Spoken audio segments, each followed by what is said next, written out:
Olha, se você, assim como eu, integra o grupo de pessoas que discorda da forma como a Lei Rouanet funciona, os dados que eu mostrarei agora certamente lhe causarão uma grande revolta. Antes de mostrá-los, porém, eu preciso rapidamente resumir esse modo de funcionamento para que não restem dúvidas em relação a isso. A Lei Rouanet não faz com que o governo destine diretamente dinheiro dos cofres públicos para projetos artísticos, e isso é usado inclusive pelos defensores desse tipo de apoio como argumento contra aqueles que se opõem a essa legislação. Só que, ao contrário do que dizem esses defensores, o dinheiro captado através da Lei Rouanet não deixa de ser um dinheiro do povo brasileiro que vai parar nas mãos de projetos privados. Isso porque o autor do projeto artístico, depois de receber a aprovação do Ministério da Cultura, capta recursos com empresas participantes e esses valores captados deixam de ser pagos em impostos por essas empresas. Ou seja, o valor que o governo autoriza a captação é uma receita da qual esse governo está abrindo mão, que, se arrecadada, poderia ter sido destinada a outras áreas, como saúde, educação ou segurança pública. Além disso, é preciso ter ciência também do fato de que muitos dos patrocinadores desses projetos, através dessa legislação, são estatais, como é o caso da Petrobras e do BNDES, por exemplo. E ainda é preciso levar em conta que, apesar da Lei Rouanet teoricamente servir para garantir que pequenos projetos tenham condições de serem levados adiante através da captação de recursos, o que acontece na prática é que as empresas patrocinadoras acabam optando por destinar recursos a projetos de pessoas já conhecidas, em busca, obviamente, de mais visibilidade.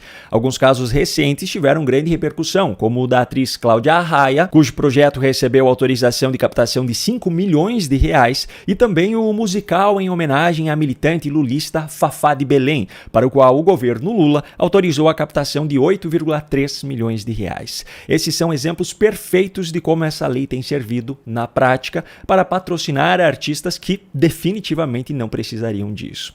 É preciso deixar claro, no entanto, que o valor autorizado para a captação não necessariamente corresponde ao valor captado de fato. Isso depende da capacidade do responsável pelo projeto de conseguir esses recursos com as empresas participantes. Enfim, sabendo agora como funciona essa legislação, vamos aos dados. No ano passado, 2024, o valor efetivamente captado através da Lei Rouanet superou a marca de 3 bilhões de reais, sendo assim um novo recorde de captação anual e um valor 28,3% maior do que o recorde existente até então, que foi no ano anterior, 2023, o primeiro ano de Lula no atual mandato. Só que os números iniciais de 2025 já mostram que esse recorde será mais uma vez quebrado e muito antes desse ano chegar ao fim. Veja só, em 2023 o valor captado nos 2 primeiros meses do ano foi de 36,2 milhões. No ano seguinte, 2024, o valor captado no primeiro bimestre já saltou para 50,7 milhões de reais. Agora, sabe quanto já foi captado nos 2 primeiros meses de 2025? 134,7 milhões de reais. Se 2024 já quebrou o recorde histórico, o que esperar então de 2025, se o valor do primeiro bimestre já foi quase o triplo do primeiro bimestre do ano anterior? E aí, você acha que é esse tipo de recorde que o Brasil está precisando bater neste momento? Bom, por falar em governo Lula, o próximo assunto também é sobre ele, só que dessa vez algo que não tem agradado nem um pouco o atual presidente. A pseudo-jornalista militante Daniela Lima, aquela que sempre tem informações diretamente de dentro do governo e que ultimamente tem feito declarações que certamente não foram bem recebidas por Lula, trouxe na manhã de hoje novos relatos de políticos ligados ao governo.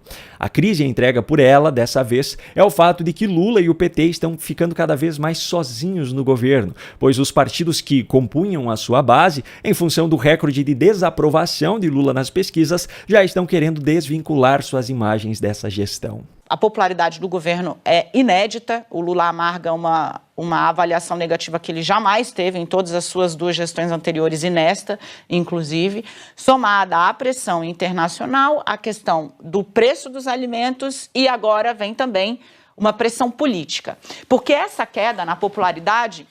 Contei para vocês na semana passada que vinha tendo um debate nos bastidores, porque o Centrão havia visto as pesquisas e perdeu o apetite por cargos. Então, a imagem é de que Lula havia perdido o timing para fazer a sua proclamada reforma ministerial, que nesse momento só contempla o próprio partido, o PT, e a esquerda. Dito e feito. Hoje a Vera Magalhães traz a informação de que o PP debate, discute abertamente, e isso vai acontecer com mais ênfase na semana que vem. Vera Magalhães, também colunista do Globo, né? Uma saída do governo. O PP tem o Ministério dos Esportes. Vai pressionar um movimento também do Partido Republicanos, que tem, por exemplo, o ministro de Portos e Aeroportos, muito bem avaliado pelo Lula, e poderia ser pressionado a sair também.